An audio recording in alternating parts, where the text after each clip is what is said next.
जय गायत्री माता। श्री सुखदेव जी कहते हैं कि परीक्षित महामती अक्रूर जी भी वह रात मधुपुरी में बिताकर प्रातःकाल होते ही रथ पर सवार हुए और नंद बाबा के गोकुल की ओर चल दिए। परम भाग्यवान अक्रूर जी ब्रज की यात्रा करते समय मार्ग में कमल नयन भगवान श्री कृष्ण की परम प्रेममयी भक्ति से परिपूर्ण हो गए। वे इस प्रकार सोचने लगे, मैंने ऐसा कौन सा शुभ कर्म किया है, ऐसी कौन सी श्रेष्ठ तपस्या की है, अथवा किसी सत्पात्र को ऐसा कौन सा महत्वपूर्ण दान दिया है जिसके फलस्वरूप आज मैं भगवान श्री कृष्ण के दर्शन करूंगा। मैं बड़ा विषयी हूँ। ऐसी स्थिति में बड़े बड़े सात्विक पुरुष भी जिनके गुणों का ही गान करते रहते हैं, दर्शन नहीं कर पाते। उन भगवान के दर्शन मेरे लिए अत्यंत दुर्लभ हैं, ठीक वैसे ही जैसे शूद्र कुल के बालक के लिए वेदों का कीर्तन। परंतु नहीं, मुझे धर्म को भी भगवान श्री कृष्ण के दर्शन होंगे, क्योंकि जैसे नदी में बहते हुए तिनके कभी कभी इस पार से उस पार लग जाते हैं, वैसे ही समय प्रवाह से कहीं कोई इस संसार सागर को पार कर सकता है। अवश्य ही आज मेरे अशुभ नष्ट हो गए हैं। आज मेरा जन्म सफल हो गया है, क्योंकि आज मैं भगवान के उन चरण कमलों में साक्षात नमस्कार करूंगा जो बड़े बड़े योगी पतियों यातियों के से भी केवल ध्यान ही विषय है। अहो, कंस तो आज मेरे ऊपर बड़ी ही कृपा की है। उसी कंस ने के भेजने से मैं उस भूतल पर अवतीर्ण स्वयं भगवान के चरण कमलों के दर्शन पाऊंगा, जिनके नखमंडल की कांति का ध्यान करके पहले युगों के ऋषि महर्षि इस अज्ञान रूप अपार अंधकार राशि को पार कर चुके हैं। स्वयं वही भगवान तो ब्रह्म, शंकर, इंद्र आदि बड़े बड़े देवता जिन चरण कमलों की उपासना करते रहते हैं, स्वयं भगवती लक्ष्मी एक क्षण के लिए भी जिनकी सेवा नहीं छोड़ती। प्रेमी भक्तों के साथ बड़े बड़े ज्ञानी भी जिनकी आराधना में संलग्न रहते हैं। भगवान के वे ही चरण कमल गोओं को चराने के लिए ग्वाल बालों के साथ वन वन में विचरते हैं। वे ही सुरमुनि वंदित श्री चरण गोपियों के वक्ष स्थल लगी हुई केसर से रंग जाते हैं, चिन्हित हो जाते हैं। मैं अवश्य उनका दर्शन करूंगा। मरत कणिमणि के समान स्निग्ध कांतिमान उनके कोमल कपोल है, तोते की ठोर के समान नुकीली नासिका है, होठों पर मंद मंद मुस्कान, प्रेम भरी चितवन कमल से कोमल रतन नारे लोचन और कपोलों पर घुंघराली अलके लटक रही हैं। मैं प्रेम और मुक्ति के परमदानी श्री मुकुंद के इस मुख कमल का आज अवश्य दर्शन करूंगा, क्योंकि हरिण मेरी दाईं ओर से निकल रहे हैं। भगवान विष्णु पृथ्वी का भार उतारने के लिए स्वेच्छा से मनुष्य की सी लीला कर रहे हैं। वे संपूर्ण लावण्य के धाम हैं, सौंदर्य की मूर्तिमान निधि हैं। आज मुझे उन्हीं का दर्शन होगा, अवश्य होगा। आज मुझे सहज में ही आँखों का फल मिल जाएगा। भगवान इस कार्यकारण रूप जगत के दृष्ट मात्र, और ऐसा होने पर भी दृष्टपन का अहंकार उन्हें छू तक नहीं गया। उनकी चिन्मयी शक्ति से अज्ञान के कारण होने वाला भेद भ्रम अज्ञान सहित दूर से ही निरस्त रहता है। वे अपने योग माया से ही अपने आप भ्रुवी वाला समात्र से प्राण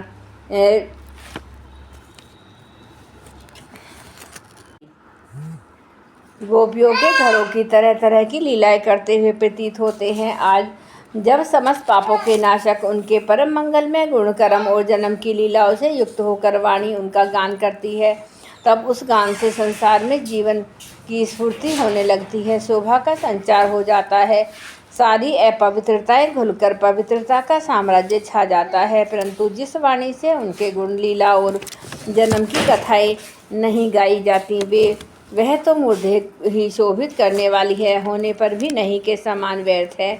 जिनके गुणगान का यही ऐसा महात्म्य है, वे ही भगवान स्वयं यदुवंश में अवतीर्ण हुए हैं। किसके लिए? अपनी बनाई हुई मर्यादा का पालन करने वाले श्रेष्ठ देवताओं का कल्याण करने के लिए। वे ही परम ऐश्वर्यशाली भगवान आज ब्रज में निवास कर रहे हैं और वहीं से अपनी यश का विस्तार कर रहे हैं। उनका यश कितना पवित्र है। अहो, देवता लोग भी उस पर संपूर्ण मंगलमय यश का गान करते रहते हैं। इसमें संदेह नहीं है कि आज मैं अवश्य ही उन्हें देखूंगा। वे बड़े बड़े संतों और लोकपालों के भी एकमात्र आश्रय हैं, सबके परम गुरु है और उनका रूप सौंदर्य तीनों लोगों के मन को मोह लेने वाला है। जो नेत्र वाले हैं उनके लिए वह आनंद और रस की चरम सीमा है। इससे स्वयं लक्ष्मी जी भी जो सौंदर्य की अधीश्वरी हैं, उनके पाने के लिए ललकती रहती हैं। हाँ, तो मैं उन्हें अवश्य देखूंगा, क्योंकि आज मेरा मंगल प्रभात है। आज मुझे प्रातःकाल से ही अच्छे अच्छे शकुन दिख रहे हैं।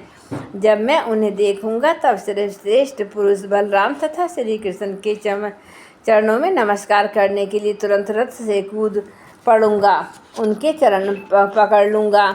और ओहो, उनके चरण कितने दुर्लभ हैं। बड़े बड़े योगी यति आत्म साक्षात्कार के लिए भी मन ही मन अपने हृदय में उनके चरणों की धारणा करते हैं, और मैं तो उन्हें प्रत्यक्ष पा जाऊंगा और लौट जाऊंगा उन पर। उन दोनों के साथ ही उनके वनवासी सखा एक ग्वाल के चरणों की भी वंदना करूंगा।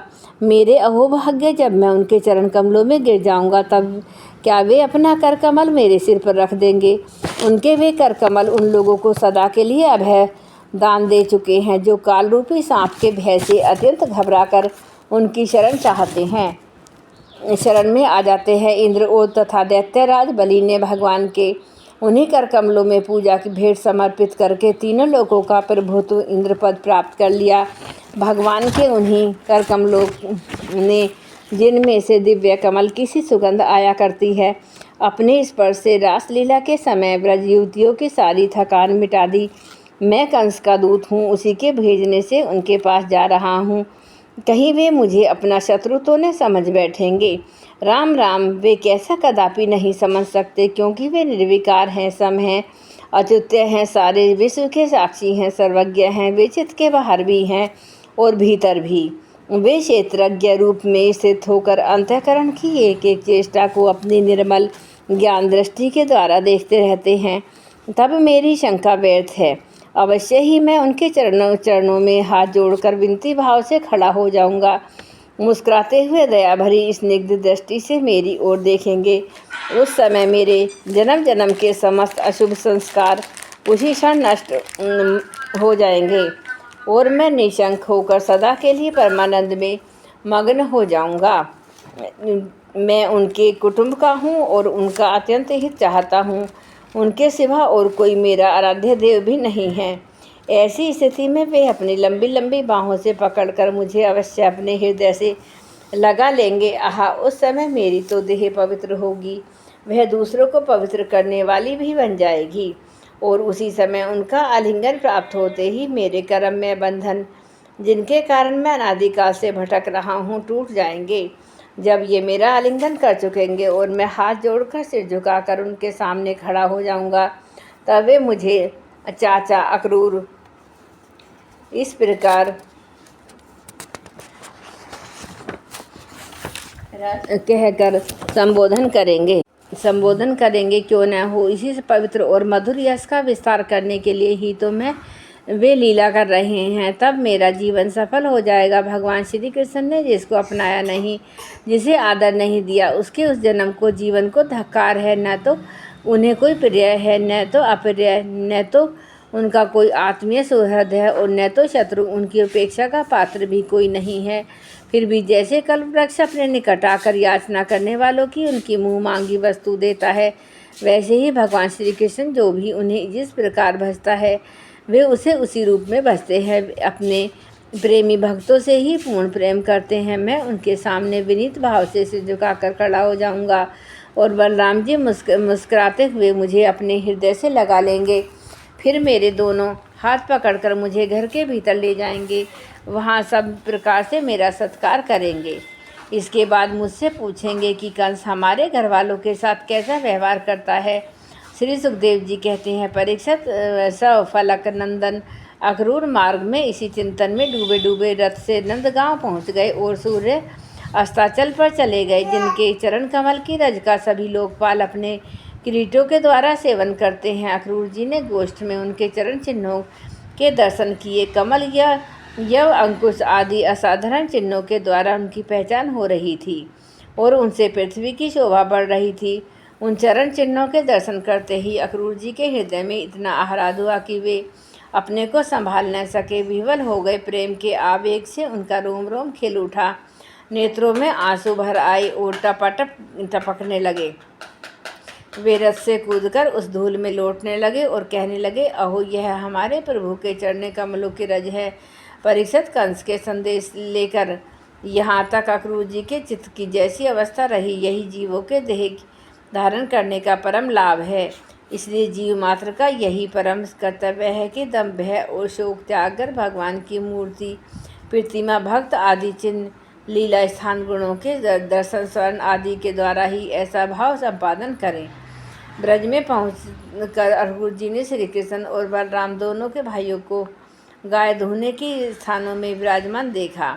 श्याम सुंदर श्री कृष्ण पीताम्बर धारण किए हुए हैं और गौर सुंदर बलराम नीलांबर। उनके नेत्र शरतकालीन कमल के समान खिले हुए हैं। उन्होंने अभी किशोर अवस्था में प्रवेश ही किया था। वे दोनों गौर श्याम निखिल सौंदर्य की खान थे। घुटनों का स्पर्श करने वाली लंबी लंबी भुजाएं, सुंदर वदन, परम मनोहर गज, शावक के समान ललित चाल थी। उनके चरणों में ध्वजा, व्रज, अंकुश और कमल के चिन्ह थे। जब वे चलते थे तब उनके चिन्ह होकर पृथ्वी शोभायमान हो जाती थी। उनकी मंद मंद मुस्कान और चितवन ऐसी थी मानो दया बरस रही हो। वे उदारता तो मूर्ति थे। उनकी एक लीला उदारता और सुंदर कमल से भरी थी। गले में वनमाला और बड़ियों के हार जगमगा रहे थे। उन्होंने अभी अभी स्नान करके निर्मल वस्त्र पहन रखे थे और शरीर में पवित्र अंगराग तथा चंदन का लेप लगाया हुआ था। परीक्षित अक्रूर जी ने देखा कि जगत के आदिकरण, जगत के परम पति पुरुषोत्तम ही संसार की रक्षा के लिए अपने संपूर्ण अंशों से बलराम जी और श्री कृष्ण जी के रूप में अवतीर्ण होकर अपने अंग कांति से दिशाओं का अंधकार दूर कर रहे थे। वे ऐसे मालूम होते थे कि जैसे सोने से मढ़े हुए मरत मणि और चांदी के पर्वत जगमगा रहे हों। उन्हें देखते ही अक्रूर जी प्रेम वेग से अधीर होकर रथ से कूद पड़े और भगवान श्री कृष्ण तथा बलराम के चरणों के पास साष्टांग लौट गए। परीक्षित भगवान के दर्शन से उन्हें इतना आह्लाद हुआ कि उनके नेत्र आंसू से सर्वथा भर गए।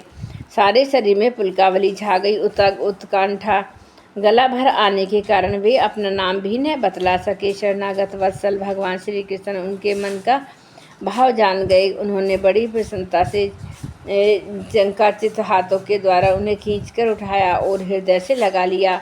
इसके बाद जब वे अपने परम मनस्वी श्री बलराम जी के सामने विनीत भाव से खड़े हो गए, तब उन्होंने उनको गले लगाया।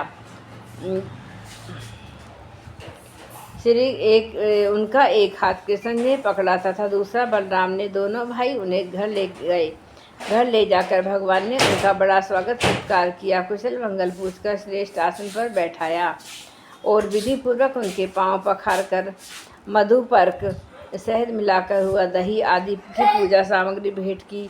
इसके बाद भगवान ने अतिथि अक्रूर जी को एक गाय दी और पैर दबाकर उनकी थकावट दूर की तथा बड़े आदर एवं श्रद्धा से उन्हें पवित्र और अनेक गुणों से उपयुक्त अन्न का भोजन कराया।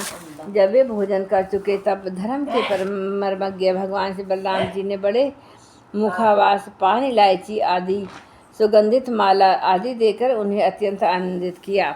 इस प्रकार सत्कार हो चुकने के बाद नंदराय जी ने उनके पास आकर पूछा, अक्रूर जी, आप लोग निर्दयी कंस के जीते जी किस प्रकार अपने दिन काटते हैं और उसके रहते आप लोग वही दिशा हैं जो कसाई द्वारा पाली हुई भेड़ों की होती है। जिस इंद्रायाम पापी ने अपने बिलखती हुई बहन के नन्हे नन्हे बच्चों को मार डाला, आप लोग उसकी प्रजा हैं, फिर आप सुखी हैं। यह अनुमान तो हम कर ही कैसे सकते हैं। अक्रूर जी नंद बाबा से पहले ही कुशल मंगल पूछ लिया था। जब इस प्रकार नंद बाबा ने मधुर वाणी से अक्रूर जी से कुशल मंगल पूछा और उनका सम्मान किया, तब अक्रूर जी के शरीर में रास्ता चलने की जो थकावट थी वह सब दूर हो गई। जय गुरुदेव, जय गायत्री माता।